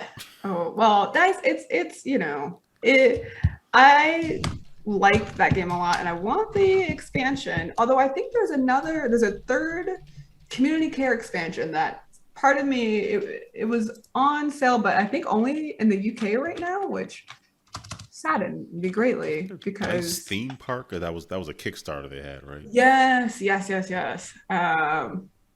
Which I had to, I have Chocolate Factory from them. Well, I will have that soon. And I own Dice Hospital. So I'm like, okay, the line has to be drawn somewhere. And I guess it's at the theme park, although maybe in a year or two, I might change my mind. But that one Love to looks see. really cool. Have you played the Dino or the theme park version? No. They're backing. Yeah. All I own a copy of Dice Hospital. I think it's I opened it up and punched it, and I was gonna play it solo, but then I played something else. But I want to play it again. I just haven't yet because Clear. When you say you punched it, you mean you like took the things out of the sprues or whatever? Like you didn't just like decide to relieve aggression? yeah. I mean, I Okay. took the God, I'm plastic just- off. I was listening and I said he punched No, it. that's and a I fair was- question. Punching meaning all the components are ready to be played with. Gotcha. So You I like smash punching that like games. button and It's- subscribed and that too. Punching games is fun. It's fun. And then you put it back in the Although- box and never play it? Sometimes, or like no, the best when you get a game with like a bunch of components. You get like 10 sheets, and you just put your thumb right through all of them. Ooh, take that's all a of them. nice feeling. Oh yeah, we're weird, but it's fun. But we're in good company though. It's okay. I'm sorry. Would We all understand. Would you like to repeat how you just like, I don't know, expressed your satisfaction with it? Oh yeah. Oh yeah, oh, yeah, like snapping into a Slim Jim. exactly. Oh my gosh. It's a thing. Oh. It is a thing. Indeed. Any other games you've been playing, Raven? You know what? No, I think those are the main ones I've played recently. I did play a little more Just Desserts a little while ago. Another very quick. Less cut. You can choose. There's a variant where you can essentially steal cutthroat customers variant. from other people. Right? Yeah. It's up to you. Is to it called decide. Omicron? Oh. Too soon. Agree. But yeah, those are the main things I've been playing recently. Yeah. What about you, Mike? So I do want to start off by saying, Tiny, I just Googled this, and IGN is far and away the top video game website on the internet I was going to say. as far as traffic goes. I mean, it's not even close. For example, I looked up GameSpot. It's like 300 spots behind it. Yeah, so- like the Mike, how does that crow taste? No. oh, you mean 300 spots on the internet or Like- it's like so I'm using Amazon's Alexa ranking for Okay. website yeah. traffic, and like 700 something was what IGN was, and GameSpot was like 1,000 something. Well, but that's websites across the internet. Yeah. Like as far as video game websites go, according to ebizmba.com, whatever the hell that is. Very reliable source. Super creditable. IGN #1, GameFAQs #2, and then GameSpot, I haven't been to GameFAQs. and then Kotaku. Oh, I mean, Since CBS bought them, like I've definitely been to and then sold GameFAQs them. more recently than IGN. Like IGN in the 90s was my go-to website for news. Oh yeah. But also I remember reading about, oh yeah, Godfather 4 starring Leonardo DiCaprio is like 6 months away on IGN.com, and I was like, you know what? This website part is 3 a was bunch so of baloney. good. Like, Yeah. Stuff we talked about on the other episode. So It also referenced Jurassic Park 4 so many times until eventually it sort of happened, but not because of anything that they ever said. Anyway, all right, I'm going to close that now and take a look. So mostly what I've been playing is every time a Halo game is about to come out, I go back and I play through all of the Halo games again. And I don't mean Halo Wars or Spartan Assault or whatever that mobile garbage is. I mean real Halo games. Mr. Soapbox. oh man, real gatekeeping here. That's Real what Halo I'm saying. games. Yeah, games The real that gamers, are man. games that are first person shooters. Yeah. Right? Okay. So Halo Wars, I would happily watch a YouTube video of the summary of the story of those games. I'm not playing. That's more than I would do. Give me a 12-hour. I will read you all the novels and give you a summary of all the story. I will do it. I can do that for you for most of them if you'd like. Record the video, send me the link. I'll check it out. But so I started with Halo Reach, which I've never actually played the Master Chief Collection version of that. Okay. Unfortunately, it's still graphically glitchy. There are Oh. tons and tons of scenarios where you walk up to something and the whole world turns white, and it's like That's a feature. this isn't, and it flickers like that because like the next step it comes right back. But if you like walk back or whatever, and you're like you can just pause on it, the whole thing is just like broken glass, but mostly like brilliant white background, and like to my eye, it hurts my brain it gives me headaches to see stuff like that when it's that frequent. But all told, Halo Reach is still a fantastic campaign. It looks really, really good, especially through Master Chief Collection. But when you compare Halo 3, which was the first 360 Halo game graphically, to even what Bungie completed with Reach, it's amazing. It's amazing what they could do with the exact same hardware, and then eventually it got better yet. But so I started with Reach because I'm doing it totally chronologically. Reach, then 1, then 2, then ODST, and then 3, and now I'm working on 4. And You're not tired of it, Brian? I'm sorry. How are you Yes. doing this? How are yes, you not tired of this? I am. How? I needed a break because Okay. it It's a lot of became. Halo. That does sound like a lot of Halo. It was. I've grown weary of it. But here's Poor the secret. storytelling. Like in a short amount of time. Even normal difficulty is too much when you get to the end of most Halo games. As far as when you want to just get through it. Gotcha. That library is trash, man. The library is not the big problem. The Halo 1's big problem is the stupid blow up the tiny exhaust port holes, all 4 of them, before your trench run thing. That sounds familiar. And the flood. I hate the flood more every single time I do this. Because they're everywhere. They're it's just too much. It's bad. And the boss fight at the end of Halo 2, Tartarus, it's terrible. This is why Halo keeps going back to, well, we'll make the final thing riding the Warthog again, or just an escape thing or whatever, because they don't know how to do boss fights. The boss fights in every Halo game are terrible. There has not been a single good one yet. What was it, part 2 with the Prophet where you like jumped When on you his, just like, beat the old man to wheelchair? death on his Oh, wheelchair. no. That's the best one they did because you just do it. It was bad. Terrible. It was so bad. You just get it over. It's not difficult. You just make it happen and it's over with. It could have been a cutscene. It really could have. Which, by the way, the cutscenes in the anniversary / remake, whatever you want to call it, of Halo 2 are phenomenal. They just look amazing. And the game itself looks fine. But there's only so much they could do, even with the anniversary edition of Halo 1 or 3. Mm-hmm. The secret that I feel like needs to really be told is Halo 3 is really not that good of a campaign. It really is. I remember thinking, it was good, it was fun. But I was going to say, I 3. remember enjoying playing it, but Me too. That's all I remember.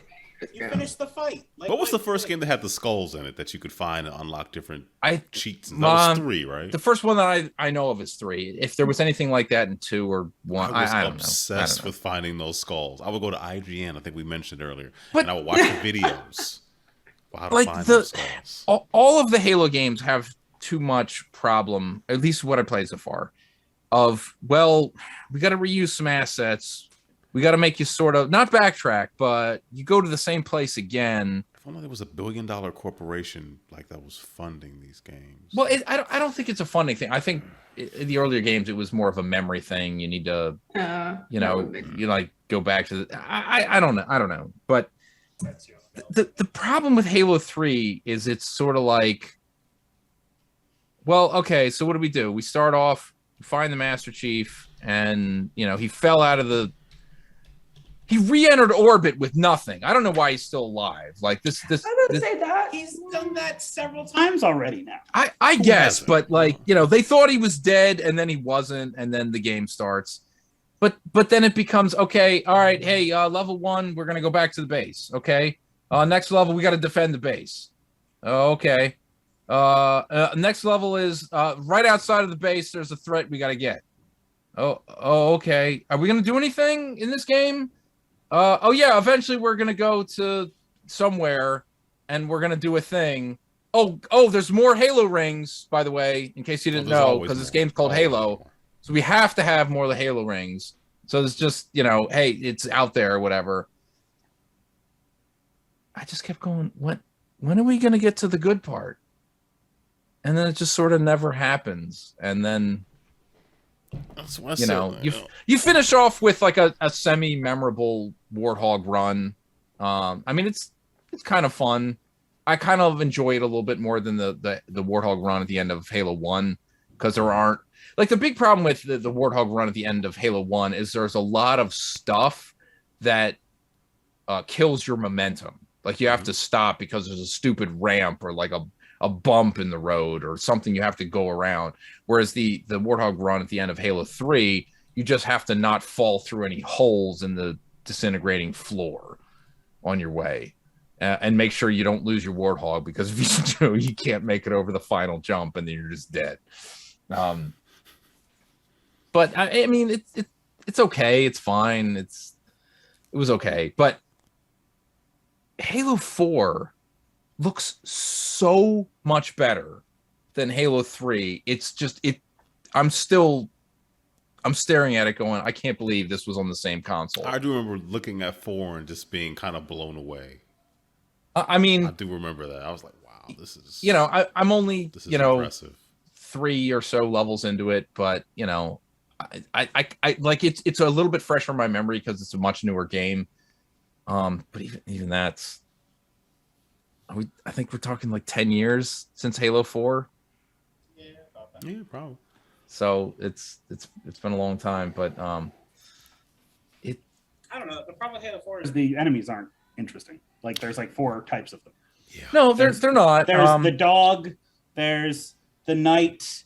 There's I don't care. Well, they're all kind of versions of the Covenant. It's everything has to have parity, because it's just like, well, we gotta have the assault rifle style thing. We've got to have the sniper rifle style thing, and then the assault, or the, like, what do they call it, the battle rifle style thing. It's like good precision but not extreme distance, and then we gotta have the extreme distance for, like, all the guns have to be the same, and so all the characters have to. So the knights are sort of elites, the dogs are sort of grunts, the flying things are basically the engineers from ODST.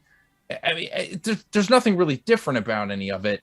Also, within the first 2 levels of Halo 4, Master Chief talks, it has basically the same number of lines as all of the other Halo games up to that point, because he basically says nothing in any of the games other than, I need a waypoint, I need a weapon, Cortana, do this.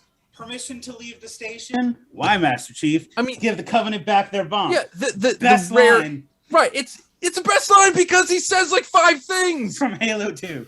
Best, just still awesome. You get right, because if he talked as much as he might, if he was an actual human, then there'd be a lot more to parse through. But I don't know. I felt like he talked a lot to Cortana. Like, that's who he talked to through the first couple of games. So. Clearly, most of the conversation is that, but even when he does, it's basically just like, find me a way out of here, or where are we going, or what. Like, he doesn't. Gotcha. And that's the whole thing. The way it starts, it's just like he's supposedly emotionally broken, which makes a whole lot of sense. Mm-hmm. So the only person, quote unquote, that he cares about is Cortana. He's upset because she's going berserk, rampant, as the game calls it. She's a copy of the mother figure he has since he was stolen from his parents at the age of 8 and all that stuff. Like, we can go into. But I also feel like Halo. When they introduced Reach, it kind of messed with the importance and the origin of Cortana a little too much, because the games make it feel like Master Chief and Cortana have been together since he was born, which is definitely not the truth. When she's like, I'm 8 years in. Also, we've been floating in space lifelessly for the last 4 years. So only 4 years of my existence are even possible being connected to you. Also, I was on Reach when you were in stasis. So how much time did we really spend together? I don't know. It doesn't feel like a whole lot of time to me. This whole thing is just influenced the movie Her. That's what it ultimately sounds like. Also, like, Master Chief and Cortana are completely separated for 98% of Halo 3 anyway, and it's a whole lot of weird ghosts and interruptions between her and the grave mind and everything. Story is something I never paid attention to in any of these games. And when the part that I completely forgot that irked me a lot is it's either the second to last level or the third to last. I totally forget, but you're basically traveling through, as best as I can tell, the insides of the grave mine, because you're walking through anuses left and right in this level, and it's like, what is going on here? Are we? Did I hear that correctly? It's just it's a terrible level, which you get lost in very easily. And there's nothing fun about any of it. There's flood everywhere. I guess I just fun. and every time you like get to a new thing, like the game like slows down and you have to listen to the ramblings of the grave mind again. It's like, stop talking. This is why Master Chief doesn't talk, because every time somebody talks in a Halo game, it reveals how stupid the story is. So it's making me question why I'm doing this, but I'm determined. And yet you play all of them. I'm gonna do it. I'm still gonna finish 4. I'm gonna play through 5. I beat 4. 5 I just gave up. I just couldn't. 5 I've played through twice. I barely remember it. But I'm gonna do it, and then after that I should be primed and ready for the campaign of Halo Infinite. And I haven't touched the multiplayer at all because I don't want to do it yet, because I know the controls are going to be a little different. It's going to mess me up. Well, anyway. So anyway, I've talked a long time. That's what I've been doing, playing Halo. Pretty much nothing else in the last couple of weeks or so. So Aaron, what's your breakdown? All right. So in terms of analog stuff, I've been playing Quiddler solo, which I know is interesting. I say that people like this is solo. This is a solo version. You take out 40 cards, 8 stacks of 5 cards, and then put 1 card on each of those. And the whole goal is to spell as many words as possible with those cards, and have the lowest score possible. That's it. It's very basic, but it's fun. So I mean, my lowest score so far is I think 6. I forgot what letters I had left over, but it's fun. I don't know. It's like a before bed kind of thing, just to. I don't know. Because you fall asleep while you're. I don't know. It's a before bed game. Like, let's play. I'll play some Quiddler. So I like Quiddler. It's fun. I like word games. I did a review for a game called ROVE from Button Shy. That's 18 card solo game where you're trying to. There's 6 modules that all have different abilities. They move differently, sort of, and all the other cards are giving you movement points to move those modules around. And they also have like missions where you want to have the modules in a certain formation, and that is accomplishing a mission per se. I think it's 7 cards to beat it, which is kind of tough. I've done 5 at the most. I like it. It's fun. I think it was like $10 on Button Shy's site. I think it went on sale on Black Friday. So they had a nice 20% off or something like that. I think it's 12 normally, but it's like 10. So right, exactly. So but it's pretty cool. Another one of their wallet-sized games. So I need to get Sprawlopolis and Agropolis. I have the print and play of Sprawlopolis, but I need the real one. So. Oh my gosh! Do you actually make your print and play games, or do they sit there? I've made them. Some games I've actually I have the card stock and I'll get it out and I'll do the whole thing. Okay. Not often, but I'll do it every now and then for the right game and the right time. For the right game. So I talked about Lost Cities Rolling Right, and I did a playthrough of it. There really is no official solo mode, but I just made one up. So there's 6 dice. I just took away 2 and made up a rule where if you get the same color, you can pick any color you want. I didn't pick. I should have made a rule for getting the same number, but I didn't. Oh. So I don't know. It's fun. It's 2 to 5 players, I think.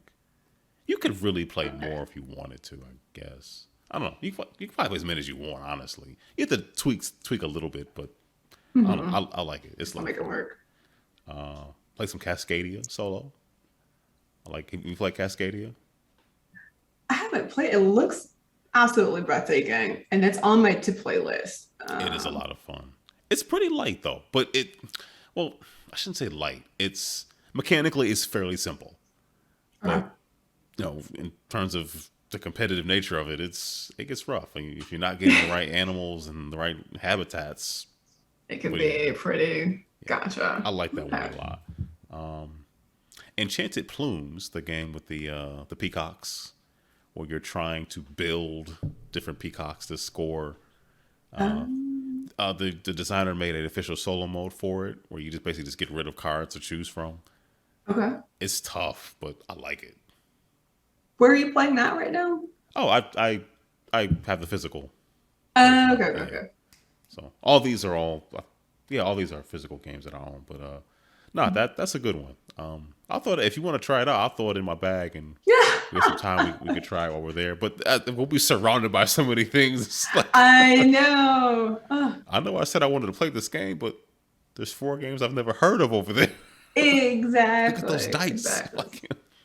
But it's small. But I do like it though. It would work really. I think it's on TTS, I believe. Oh, okay. I'm pretty sure it is because I played it with somebody from Calliope.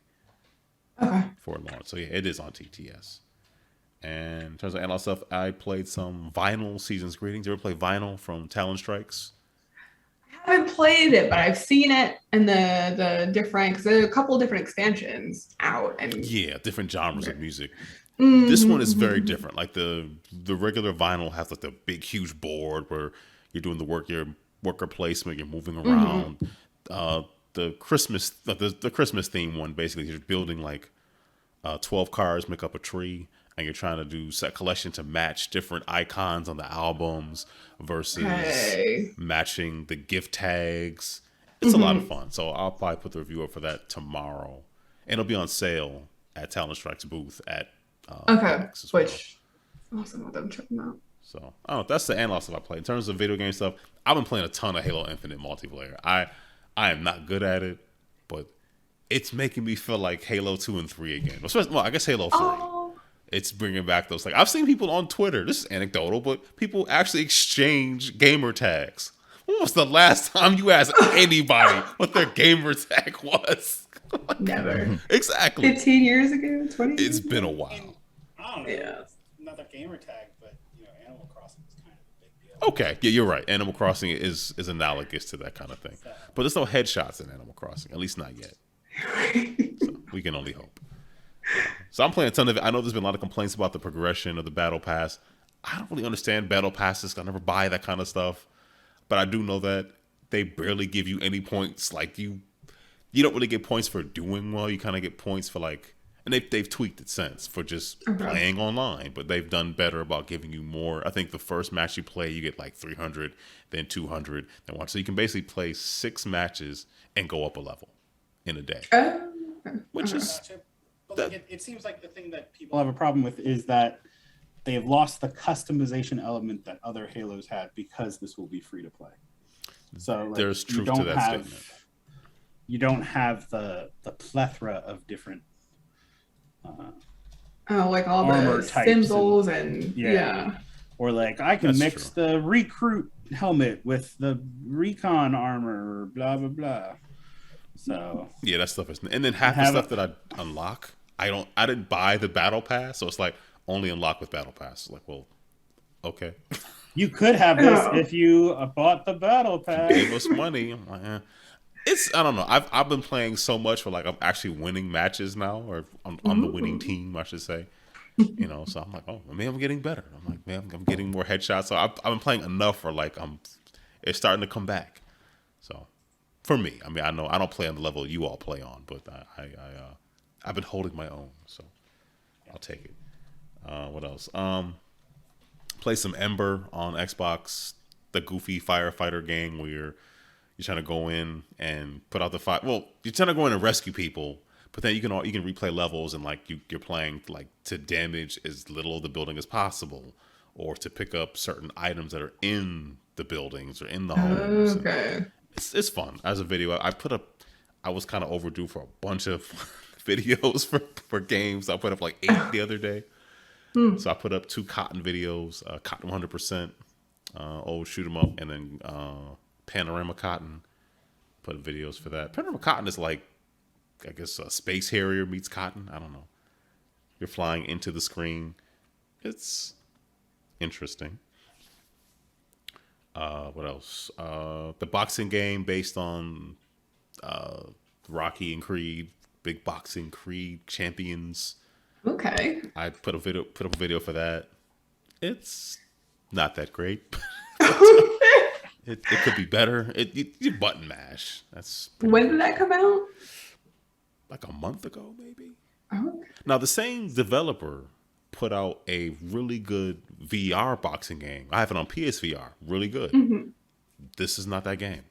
It's not that game at all. What happened? Who said no or who said yes? Like someone different had to be at the table. I will say this. I had beaten most of the game sitting in front of my girl's dance school playing on my Switch. So when I put it up to record the video, I was on like pretty much the penultimate fight and play one more, and then the credits roll. Oh, well, I beat it. So when you beat it, they do play Eye of the Tiger. So they got the rights to that song. Wow. I was like, okay, look at you. And of course, they got the likeness rights for sort of Sylvester Stallone. Okay. Creed looks like Adonis. Creed looks nothing like Michael B. Jordan at all. Oh, no. So, yeah, go figure. What happened there? What else? Picked up a couple of things Black Friday. So I picked up, I don't know if it's Kaze or Kaze and the Wild Masks. 2D platformer, sort of a Donkey Kong country kind of looking thing. That's definitely up my alley.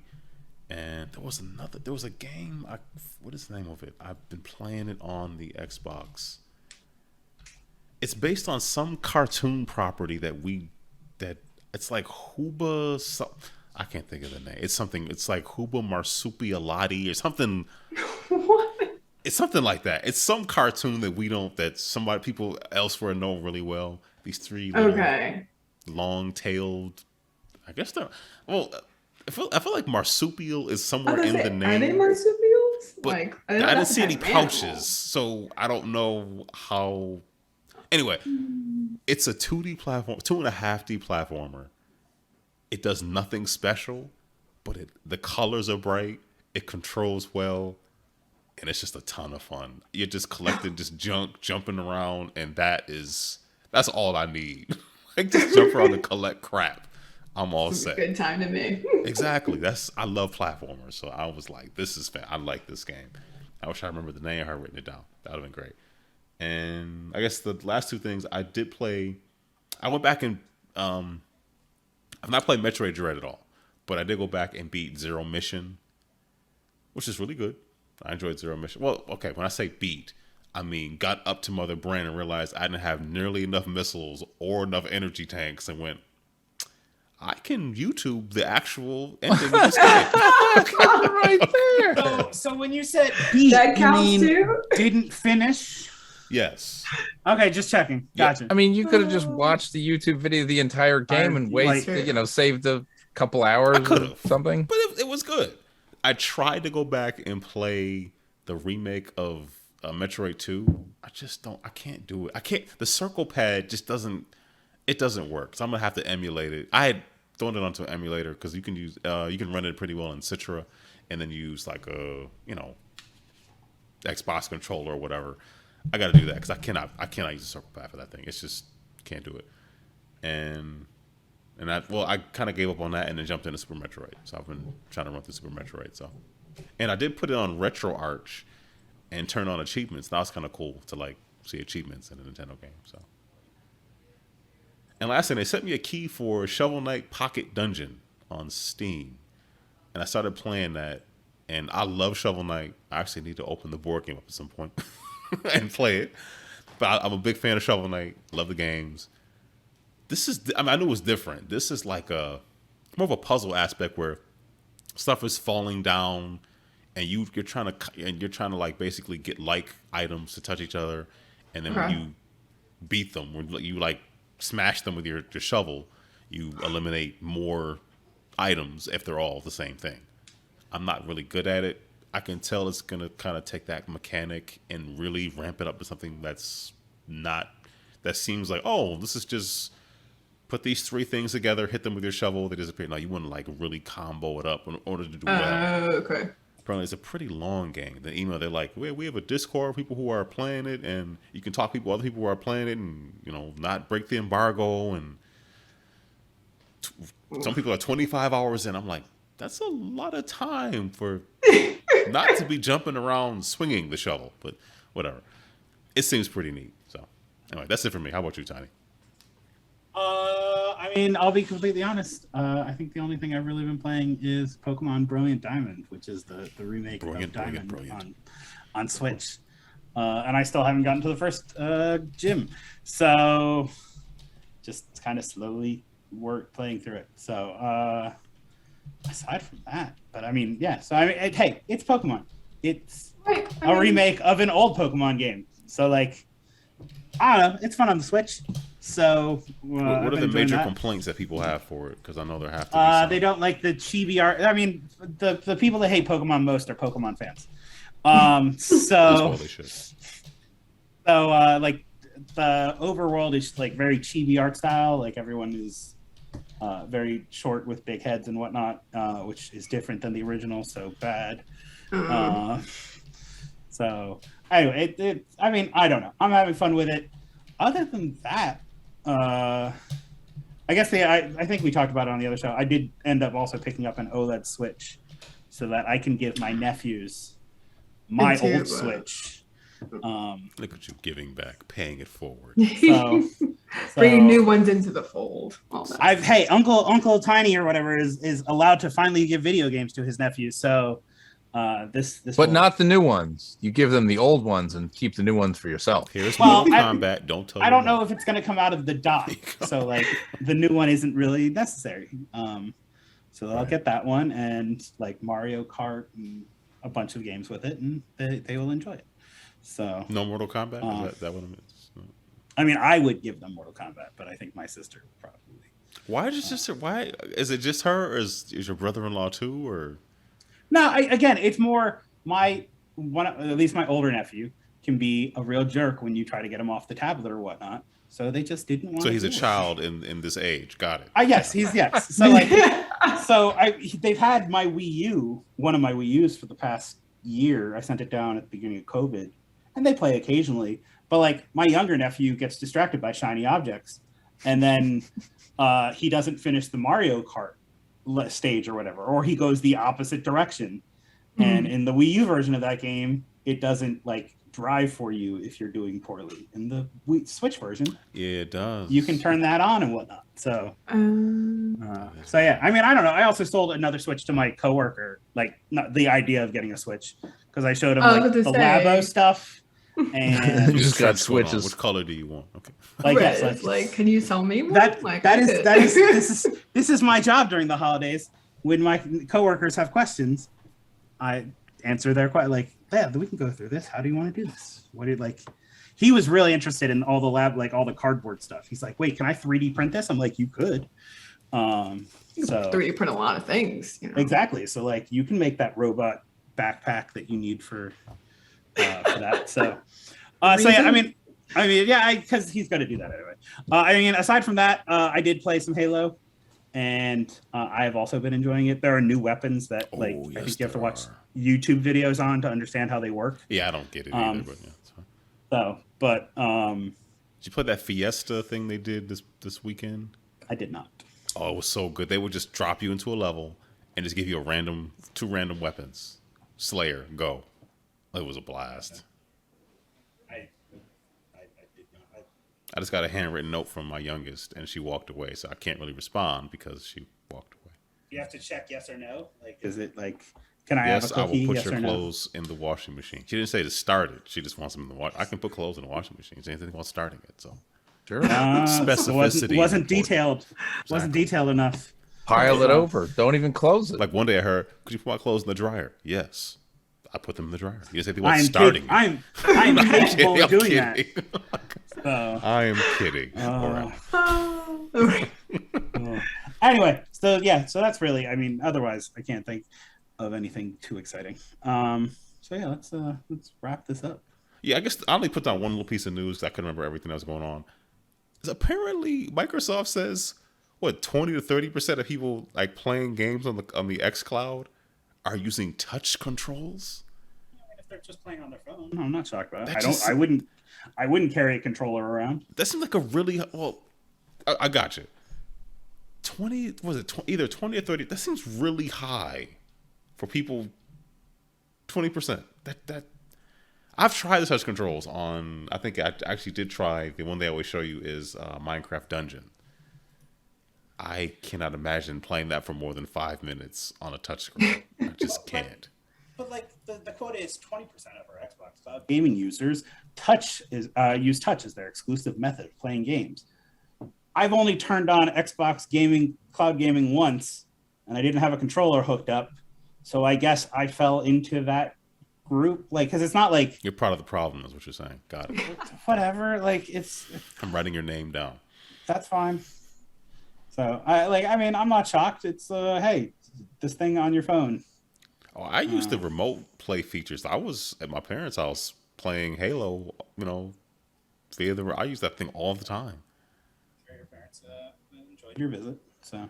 Yeah, when I spoke to them, when I wasn't, getting headshots. Yes, I made the yams. Yeah. They are delicious. Thank you. All right, let's get out of here. Raven, shout outs, plugs, things you want to mention on your way out. Just a couple. So we talked about PAX already, but I'll be there next weekend with Mania, and then also with the co-design with Clarence Simpson. Is that I'm sorry, the game with Clarence, is that the one, the flipping rolling, right? Or is that something different? Something different. It's a game about managing a jazz band in the Harlem Renaissance in the 1920s. Yes. Right. I'm excited for it. It's early stages, but we're bringing it to PAX to get some input on it. I did want to shout out Unpub. I'll be in the Nunpub room, and then I'll be in the Unpub room, and I'll be at Nunpub virtually in a couple months too. I know that it's one is for the real life things, and the other one is for the virtual things.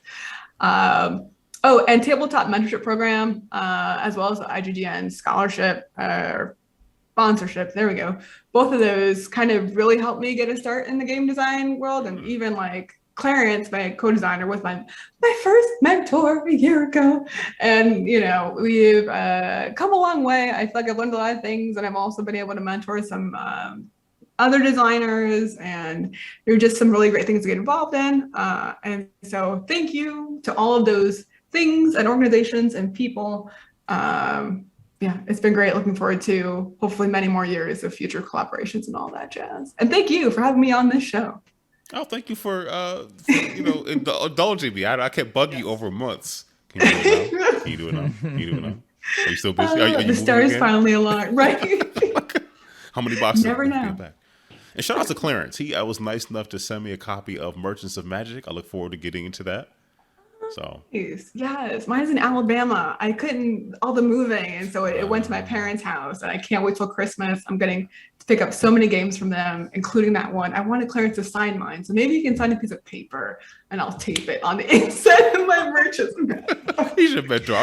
I'm sure he'll do that or whatever else you ask him. Right. Yeah. So I've not played it, but I've been watching the videos about. It looks like a lot of fun. You're trying to sell your wares and weapons and things to adventurers and earn those points. It looks unique. I don't have anything quite like that, where you have items going, like if they're unsold for you, they go to somebody else. Right. They can go around like that. That's interesting. Oh, excited for it. Yeah, I look forward to meeting Clarence next week as well. Mm-hmm. So many people. All the excitement and a little bit of anxiety, but it'll be fine. A lot of anxiety, but yes. Oh. All right, Mike. I, of course, as I always do, encourage anyone who is eligible to donate blood, and if you have any pets, to have them spayed or neutered. Professionally, of course. Professionally. Yes, please. Yes, please. I guess for me, Raven, thank you once again for your time. It has been a blast. I will certainly be bothering you to come back on again and bothering you next week in person. Looking forward to it. Normally, I shout out listeners who are people who are watching the stream, but we're not streaming this. But people who do listen, we appreciate you. Thank you, Mike Tiny. Thank you for your time as well. If you want to leave us feedback on the show, you can always email us at podcast@GameEnthus.com. You can leave us a voicemail at 202-573-7686. And, YouTube, Twitter, all that good stuff. And there's always videos going up on YouTube. And, yeah. Tiny. Hey, it's December 2nd already. It is. You participated in Extra Life Life? yet this year? If you haven't, you can go to extra-life.org/team/GameEnthus and donate to your favorite GameEnthus personality. 100% of what you donate goes directly to their children's hospital, like John Hopkins Children's Hospital, Philadelphia, Benioff Children's Hospital in California. And we will be doing our game day on the 18th and 19th of this month. So there will be people at my house. Eating up all your food. So we'll figure out how that's going to work. And hey, you still have time to raise for your own children's hospital. You can go to extra-life.org, sign up. There's 170 different children's hospitals to raise for across Canada and the US. So you can pick one close to you or close to your heart. And 100% of what you raise goes to that hospital for them to use how they see fit. And with that, I'd say we are out of here. Is that a show? Are we done? We're not doing this for 4 hours straight? As I was promised Right. more. We're good. We can all go to bed now. Is that what?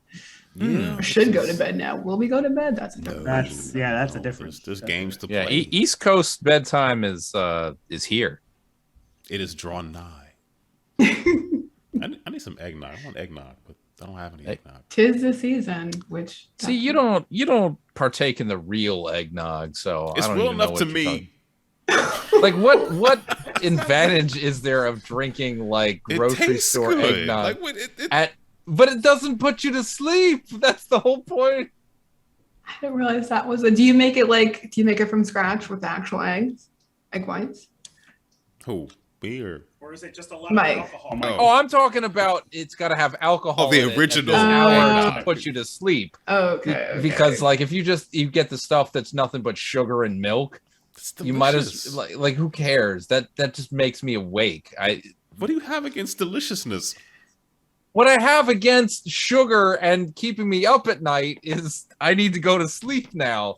So the sugar doesn't make me go to sleep, but the alcohol does. Okay. Also, I don't really do eggnog very often. It's been years. Dusky, my With the cat. prevalence of lactose intolerance, I'm surprised that anyone does eggnog. To be honest with you, like, let's be real. Oh, my It's like a bad idea. It usually is, but it tastes so good. And why do they only sell it in the courts? Why do they give me a gallon of egg? No, they know better. This isn't good for you, no matter what it is. That's why they just sell it in courts. Yeah. It's a controlled substance. All right, we're out of here. Come on. Okay.